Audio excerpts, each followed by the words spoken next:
Rich McCormick is the Republican now representing Georgia's 6th congressional district in the 118th Congress, and among its nearly 80 new House members. A retired Marine, he told C-SPAN about why he joined the military, his turn toward a medical career, and his love of Top Gun and Vans shoes.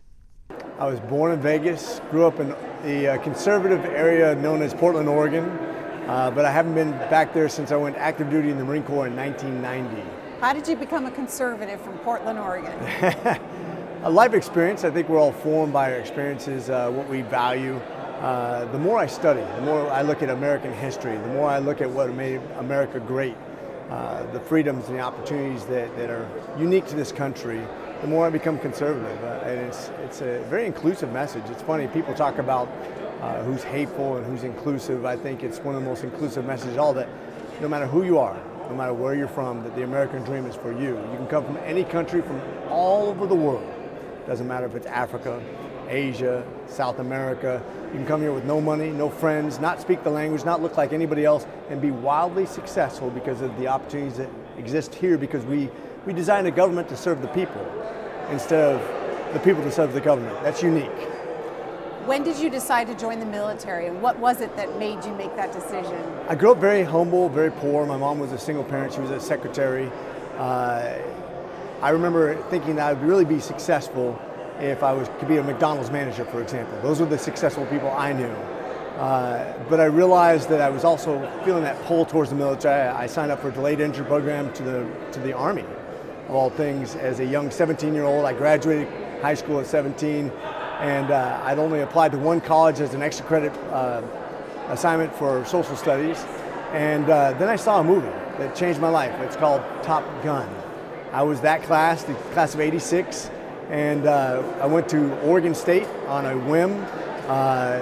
Basically, me and 127 other midshipmen who enrolled in that program that year. Usually you could have about 25. We whittled it down to, I think, 25 or 27 for graduation. But it was life-altering, just pursuing aviation and then realizing all the people that impressed me the most were Marines. It changed my life, and to see people a little more motivated, a little more gung-ho, a little more, had more camaraderie and more patriotism, that were motivated to be their best mentally, physically, even spiritually. That's what I wanted to be, and that's what motivated me to take the next step. Which character did you want to be in Top Gun? I think we all kind of want to be Maverick in our own way. There's a disconnect from reality in many ways, but I love the movie. I love the idea that you can be yourself, and we all have a part to play, whether it be in aviation or being in a Marine or being in Congress. That you can be uniquely you, you can be authentic, and we all like to think of ourselves as a Maverick in some ways, shape or form, that we're uber talented, that we can do whatever we want, and we'll be successful without being harmed. But there's more reality to that than you'd realize when you're in a pilot, especially. What's the disconnect? I mean, if you break rules, you won't be promoted. You won't be in the cockpit for very long.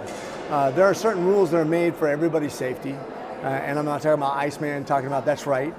But there are certain realities to why we have rules and what keeps us safe. You never want to let a rule make you stupid, and that's kind of goes back to government.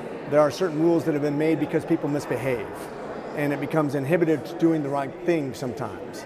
But there are a reason that we try to keep people safe and do the right thing. What were your different roles in the military, and how long did you serve? I served for over 20 years, 16 years as an aviator and also as an airborne guy. I served with a couple squadrons. I spent some time in a group called Anglico, which is First Naval Air Fire and Gunfire Liaison Company, and served overseas in the Persian Gulf, a couple tours on the 15th and 13th Marine Expeditionary Units. And so spent a couple years away from my family, deploying, went over to the 31st Marine Expeditionary Unit in Okinawa and Korea, spent time with the Marines over in Korea. Spent time modlocked off the coast of Kuwait and off the coast of Somalia during the withdrawal of the United Nations forces in '94. Spent time in Uganda with Operation Restore Hope when we had the problem with Rwanda. And so spent a lot of time with all around the world. Was supposed to go to JSOC in Fort Bragg, and which is with some of the finest people you could ever imagine. It's right after 9/11.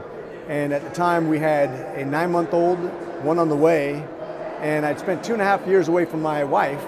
And so really had to make some hard choices on whether I wanted to be in a group that you spent 9 months out of the year away from your family. Even though you're doing a great job, a lot of wives were not surviving that. So I thought about it, prayed about it, and it hit me I'm supposed to be an ER doc. Now this is a guy who didn't take academics all that seriously, and it's only by God's grace that I think that it was meant to be. It happened perfectly. I became the Marine Officer Instructor at Georgia Tech and Morehouse because I had an MBA. Otherwise it would have never happened. So once again, by design outside of my own purview. Went there, finished my medical pre-med. And how old were you at this point? So I'm in my mid-30s, and did my pre-med there at Georgia Tech, and then I only applied to 4 medical schools. Usually if you're going to go that route in the military, you can go to USIS or some other military training. I went to Morehouse School of Medicine, which is a school that's 60% female, 80% black, and 95% liberal. Now, I don't identify as those. I am a white male conservative. But ironically, through relationships, I was elected student body president my senior year, right after Obama was elected president of the United States, which goes to show you that politics are trumped by relationships. And if you know people for 4 years, you get to the idea of what your motivations are, what you care about. And if you care about people, you can have disagreements on things, and it's okay because they trust you as a human being. Will you wear those military pins every day that you're in Congress here in these halls? I will never say never or always, but yeah, it's who I identify with. I'm a Marine to the core. After I went back in the Navy as an ER doctor, because I went to Emory as resident, and then came back in the Navy as an ER doctor, I was stationed at Camp Lejeune, spent another tour over in Afghanistan in 2016 as the head of emergency medicine over there, retired in 2017, so this has been a part of my life since the beginning. These are things that you work hard for. There's a reason that Marines have stickers on every car. We are the smallest service, and you see more Marine Corps stickers on the back of cars than you see all the other services combined. There's a psychology behind that. When you work really hard for something, you appreciate it. If it's given to you, you never appreciate it. Marines earned it. You earned that title, and it identifies who you are, how you think, how you look at your country, your service. The time we spend away from our families, the months, the years, the friendships that bond you. You bind in friendship much more tight when you go through duress. And when you're going through a lot of duress with Marines, you bond. My youngest son is named after my 2 best friends in the Marine Corps. I think like a Marine, I identify as a Marine. Even when I was an ER doctor, I still think like a Marine. Even a congressman, I'm still a Marine first. And so both as a naval aviator and as an airborne guy, that's very much at the heart and soul of who I am. A guy who's taken risks, measured risks, to accomplish something that was not easy to do, something that a lot of people wouldn't do because they're scared, or a lot of people wouldn't do because they didn't want to come in harm's way. You have 7 children. I do. And how many of them what are their ages? What's the range? So when I went to medical school, I was a single parent of 3 little boys, 2, 3, and 5. I went to Morehouse because I wanted to stay close to my support network, so, close to my ex-wife so that she could help when I was doing long shifts and so forth. And that's kind of, once again, it was made to be that way. I think I was supposed to go to Morehouse. I think it was part of my experience, whether I spent time in Africa, India, the Far East. All these were experiences that kind of prepared me for Congress. Having a bunch of kids prepares me for Congress. I married into 4 more children. Having 2 boys and 2 girls join my 3 boys, who are now 19, 20, and 22. And then we're officially kind of empty nesters, although we have one still that's going to college, living at home. But for the most part, it's perfect timing. How does it prepare you for Congress? Well, because once again, when you learn what's the next generation's going through, their educational experiences, how they view politics, how they view government, how they view America, how they view their opportunities, that forms very much at the core of what we're fighting for. Our future, our children. What are their concerns? How do they think of what their role is in the next generation of leadership? How do they view government as either something that adds value to or takes value away from life?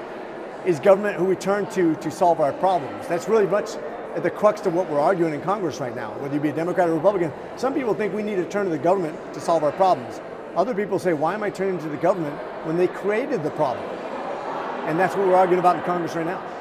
Finally, Congressman, the Vans that you're wearing, they're a favorite of yours, your shoes? They are. So I was a surfer. I was a skate guy when I was on the West Coast. I was stationed in Camp Pendleton. I learned to surf there. I've always enjoyed kind of the footwear that kind of, it's not your typical Vans, but it's something a little more dressy. I'm trying to be appropriate on the floor, but at the same time, it very much identifies who I am. You know, there's not so many things I get really worked up about. I'm an ER doc. I see people die on a daily basis. My last shift on December 28th, I intubated somebody. I had 3 critical patients. What I'm dealing with on a daily basis in Congress, I take it with a grain of salt. I'm not landing on a carrier in the middle of the night on MVGs. I'm not landing in the middle of the desert where if I don't get that person out, they could come into harm's way. These things are of great consequence, but on a daily basis, I have to take a deep breath before I do everything and realize that it's going to be okay. The Vans kind of represent my relaxed attitude towards not getting too uptight about things that shouldn't.